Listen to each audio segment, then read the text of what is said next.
पूरी लाइफ में हम बहुत लोगों से मिलते हैं। उनमें से कुछ लोग हमें इसलिए याद रह जाते हैं क्योंकि उन्होंने हमें कुछ अच्छा सिखाया। आज बात करेंगे कुछ ऐसे राइटर्स की जिन्होंने कुछ ऐसे इंपॉर्टेंट टर्म्स कॉइन किए जो कि हमें लाइफ में हमेशा याद रखने हैं। तो शुरुआत करते हैं कॉइन टर्म्स के पार्ट 1 की। आज की पहली टर्म ऑगस्टन एज कॉइन किया था ऑलिवर गोल्डस्मिथ ने about the 18th century writers like Dryden, Pope and Swift on the basis of Roman emperor Augustus era और reign because of the order with satire and decorum of that era. So this is the time period of Queen Anne, King George I and George II, first half of 18th century, ending with 1740s with the death of Pope and Swift. Colonisation के impact से बहुत से Indian और British impacts blend हो जाते हैं एक दूसरे के साथ और टर्म चटनिफिकेशन आई in the book of Salman Rushdie midnight's children, blending Indian elements into English culture और language.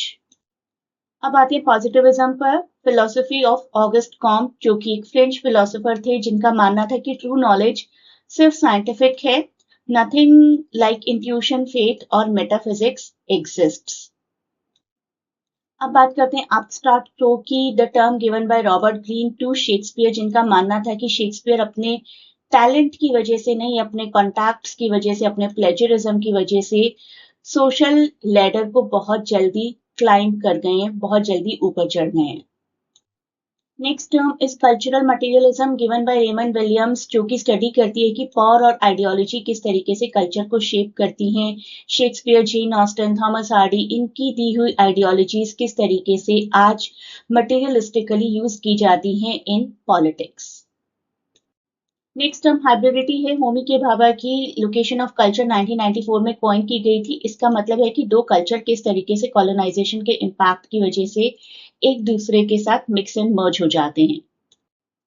Next term is aporia given by Jacques Derrida, जिसका मतलब है कोई impossible puzzle, refers to undecidable contradictions within a text. एक text को पढ़कर अगर ऐसा लगे कि हमारा कोई प्रोटैगनिस्ट कंफ्यूज्ड है या फिर सिचुएशन में कोई कंफ्यूजन है, दैट विल बी कॉल्ड अपोडिया। अब आप मुझे कमेंट्स में इस क्वेश्चन का आंसर करके दीजिए। Philosophy of positivism was introduced by A, B, C और डी।